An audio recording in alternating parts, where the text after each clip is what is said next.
Hi guys, পাড়াতে এসেছি আমি। এই যে এটা কি বলো তো, কমেন্ট করে জানিও। দেখেছ, এই কাজটাও আমি পারি।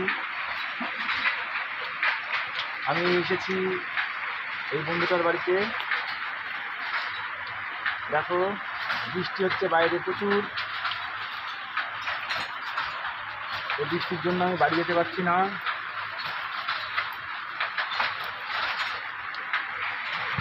তো আমরা আজকে দেখেছো বৃষ্টি হচ্ছে। আমাদের এখানে তাঁত শিল্পর একটা কাজ হয়। তো গাইস, তোমাদের আমি দেখাচ্ছি। এখানে তাঁতের শাড়ি বানানো হয়। এই যে তার একটা নমুনা। এটা হচ্ছে আমাদের যে সুতো, রেশম সুতো। এই সুতো দিয়েই শাড়ি বানানো হয়। এই দেখতে পাচ্ছ, এই যে তাঁত শিল্প কারখানা। এখানে অনেক দামি দামি কাপড় তৈরি হয়। দেখেছো কীভাবে হচ্ছে, সবাই বুঝতে পারছো। বহুত দামি দামি কাপড় দিয়ে বানানো। তখন যদি কারোর প্রয়োজন পড়ে অবশ্যই কমেন্ট করে জানাবে। এই যে কাপড় তৈরি হচ্ছে, দেখেছো।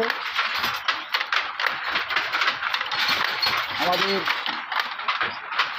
আর যদি কেউ এই তাঁতের শাড়ি বুনতে পারো অবশ্যই সেটা কমেন্ট করে জানাবে। আমিও পারি। দেখতে পাচ্ছ, এটা হচ্ছে শান্তিপুরের বিখ্যাত, ফুলিয়ার বিখ্যাত সেই কুটির শিল্প। দেখেছো, এই যে মেশিন, এই মেশিনের মাধ্যম দিয়ে কত কিছু সিস্টেম করা আছে। আর এই যে আমাদের এই মহাজন,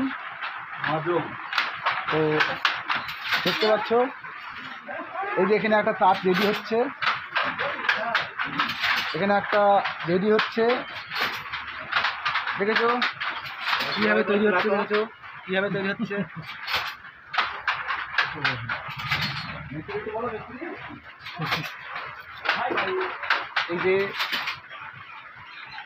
এই যে একটা তাঁত শিল্প। দেখেছো, সবাই ব্যস্ত আছে। তাঁত শিল্প না, কুটির শিল্প, সবাই ব্যস্ত আছে। কেউ কথা বলার সময় নেই। তা গাইস, তোমাদের যদি এই শাড়ির প্রয়োজন হয় অবশ্যই জানাবে। নিচে আমার ফোন নাম্বার দেওয়া থাকবে। নিচের ফোন নাম্বারে অবশ্যই যোগাযোগ করবে। দেখেছো, একদম নিজে চোখে দেখে কাপড় তৈরি করে নিয়ে যেতে পারবে এখান থেকে। ঠিক আছে, আসছে আগামী সামনে দুর্গাপুজো। যদি কারোর কাপড় লাগে, আরও অনেক রকমের, অনেক বিভিন্ন ধরনের কালার আছে।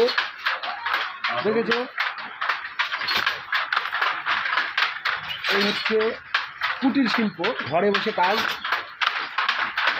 এই যে একটা সব শ্রমিক, এই যে একটা তৈরি হচ্ছে, দেখতে পেরেছো তো।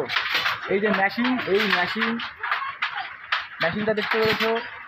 এই মেশিনের মাধ্যম দিয়ে অনেক ডবল মেশিন আছে এখানটায়। ঠিক আছে, ডবল মেশিন। এই যে ডবল মেশিন, দুটো মেশিনে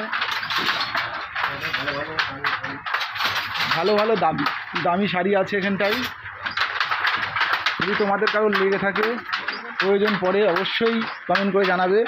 তবে এর নেক্সট ভিডিওতে তোমাদেরকে আমি শাড়ি খুলে আমার এই ইউটিউবে অবশ্যই দেব। এখন তোমরা বোনা কীভাবে তৈরি হচ্ছে সেটা দেখো, অবশ্যই তোমাদের দেখাবো নেক্সট ভিডিওতে। বাই।